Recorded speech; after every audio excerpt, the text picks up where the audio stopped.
Welcome to BTS Chess Channel. ఈరోజు మనం scholar's mate యొక్క థియరీ డిస్కస్ చేస్తున్నాం. స్కాలర్స్ మేట్కే so 4 moves checkmate and school boys mate అని పేరు. ఓకే, సో స్కాలర్స్ మేట్ అనేది బిగినర్స్ లెవెల్లో వచ్చేటువంటిది. అంటే ప్లేయర్స్ ఎవరైతే బిగినరో వాళ్ళకు మాత్రమే వచ్చేటువంటి ఒకనొక మేట్. ఇది బేసిక్ లెవెల్లో ఉన్నటువంటి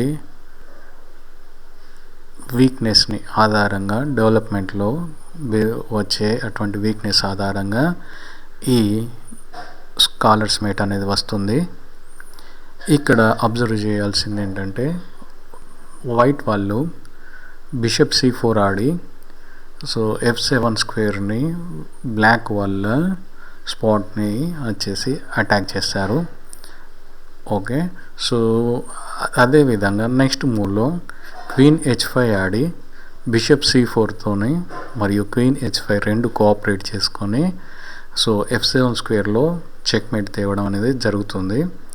ఇందులో స్కాలర్స్ మేట్లో మనం అబ్జర్వ్ చేయాల్సినటువంటిది విషయాలు: ఒకటి, king safety, pieces coordination, recognition week spots in opponents position. వీటి యొక్క ఇంపార్టెన్స్ అనేది బిగినర్స్ లెవెల్లో ఏ విధంగా ఉంటుందో మనము పిల్లలకు అర్థం అవ్వడానికి ఇది ఎంతో ఉపయోగపడుతూ ఉంటుంది. ఇది దీని యొక్క థియరీ.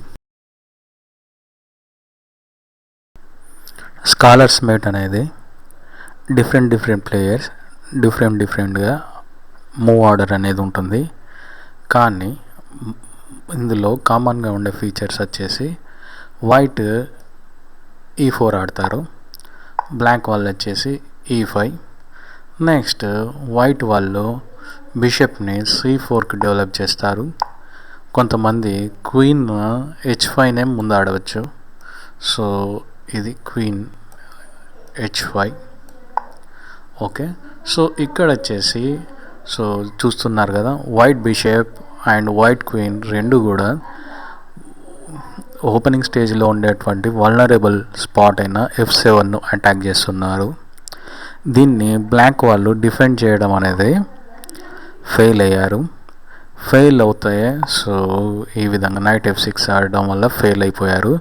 ఈ నైట్ F6 అనేది F7ని దీన్ని డిఫెండ్ చేయడం లేదు. అందుచేత క్వీన్ టేక్స్ F7 ఆడితే ఇది చెక్ మేట్. సో దీన్ని మనము స్కాలర్స్ మేట్గా అభివర్ణిస్తూ ఉంటాము. సో ఇది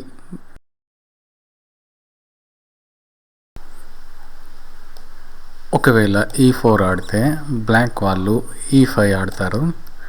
E5 ఆడితే సో కొంతమంది బిషప్ C4 ఆడినప్పుడు బ్లాక్ వాళ్ళు కూడా బిషప్ C5 ఆడినప్పుడు సో వైట్ వాళ్ళు సో ఇది క్వీన్ H5 లేదా క్వీన్ని F3 ఆడడం జరుగుతుంది.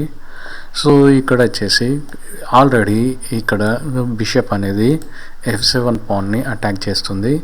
F3 ఆడినప్పుడు ఇది ఇలా మళ్ళీ ఒకసారి క్వీన్ అనేది F7 అటాక్ చేస్తుంది. కానీ ఇది దీన్ని నైట్ F6 ఆడి డిఫెండ్ చేయవచ్చు సింపుల్గా.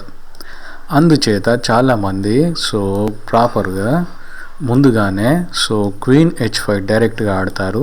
ఇది ఏమవుతుందంటే సో ఇక్కడ వచ్చేసి క్వీన్ F7 పాన్ని అదేవిధంగా E5లో ఉన్నటువంటి రెండు పాన్లని ఏకకాలంలో అటాక్ చేయడం జరుగుతుంది. ఇప్పుడు ఒకవేళ నైట్ F6 ఆడితే అప్పుడు queen takes F7 pan. So ఇది చెక్ మేట్కు దారితీస్తుంది. లేదంటే ఒకవేళ ఇప్పుడు బ్లాక్ వాళ్ళు కనుక నైట్ F6 ఆడకుండా G6 ఆడినప్పుడు so queen takes E5 pan ఆడితే సో ఇది మళ్ళీ రుక్ కింగ్ మీద అటాక్, క్వీన్ రుక్ మీద అటాక్ చేస్తుంది. ఇలాంటప్పుడు అదేవిధంగా ఇంకొకటి ఇది బిషప్ను కూడా అటాక్ చేస్తుంది. ఇలా మూడింటిని అటాక్ చేస్తున్నటువంటి క్వీన్లో దీంట్లో బిషప్ E7 కానీ లేదంటే క్వీన్ E7 కానీ ఆడి సో దీన్ని చెక్ని డిఫెండ్ చేయవచ్చు. అప్పుడు సో క్వీన్ టేక్స్ రుక్ ఆడడం అనేది ఇందులో జరిగేటువంటి ప్రక్రియ. ఓకే, సో ఈ విధంగా సో గేమ్ స్టార్టింగ్లోనే వైట్ వాళ్ళు కొంత అడ్వాంటేజ్ పొందేటువంటి అవకాశం ఉంది. ఓకే, సో ఇది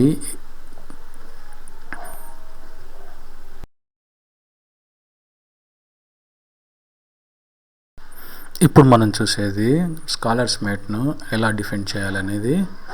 సో వైట్ వాళ్ళు వచ్చేసి E4 ఆడితే బ్లాక్ వాళ్ళు కూడా E5 ఆడారు. ఎప్పుడైతే బిషప్ C4 ఆడారో వైట్ వాళ్ళు ఇమీడియట్లీ నైట్ F6 ఆడినప్పుడు సో ఈ నైట్ అనేది సో దీని మీద అటాక్ చేస్తుంది. ఇప్పుడు వైట్ వాళ్ళు క్వీన్ H5 కానీ లేదంటే క్వీన్ F3 కానీ ఆడలేరు. ఒకవేళ ఆడినప్పటికీ కూడా ఇది ఇక్కడ మనకు సో స్కాలర్స్ మేట్ వచ్చేటువంటి ఛాన్స్ లేదు. అప్పుడు ఒకవేళ నైట్ C6 ఆడితే సో ఇది బిషప్ B3 ఆడేటువంటి ఛాన్స్ ఉంది. కానీ దీన్ని కూడా మనం సింపుల్గా సో క్వీన్ E7 ఆడి డిఫెండ్ చేయవచ్చు. ఓకే, సో ఇది ఒకానొక గేమ్ ప్లే. అలా కాకుండా ఎప్పుడైతే E4 ఆడుతున్నారో అప్పుడు E6 ఆడింది అంటే ఇది French defence. So French defence ఆడినప్పటికీ కూడా ఇది స్కాలర్స్ మేట్ వచ్చేటువంటి ఛాన్స్ లేదు. ఇప్పుడు బిషప్ C4 ఆడినప్పటికీ సో ఇక్కడ సో ఈ బిషప్ అనేది వైట్ వాళ్ళ యొక్క బ్లాక్ వాళ్ళ F7 పాన్ని అటాక్ చేయలేదు డైరెక్ట్గా, ఎందుకంటే ఈ పాన్ చైన్ అనేది బ్రేక్ చేస్తుంది.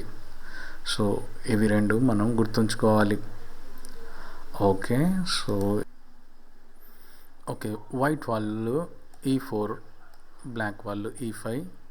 So next bishop C4. So చూసారుగా ఇది.